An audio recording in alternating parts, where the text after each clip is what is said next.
हातकणंगले तालुक्याचे पशुसंवर्धन अधिकारी डॉक्टर गणेश निवसे यांचं तालुक्यातील पशुपालकांना जाहीर आवाहन करण्यात येत आहे।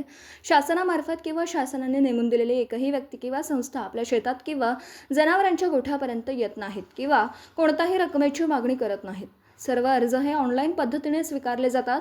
तरी आपली कोणत्या व्यक्तीने किंवा संस्थेने फसवणूक केली होत असेल तर तुम्ही त्याच्या विरोधात तक्रार देऊ शकता।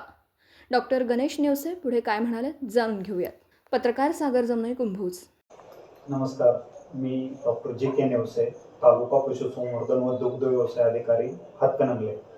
सर्व पशुपालक व शेतकरी बांधवांना आवाहन करण्यात येत आहे की तालुक्यामध्ये सध्या काही व्यक्ती किंवा संस्था शासनाच्या व पशुसंवर्धन विभागाच्या विविध योजनांचा लाभ देण्याकरिता पशुपालकाकडून काही रक्कम वसूल करत आहेत व यामध्ये पशुपालकांची फसवणूक होत आहे।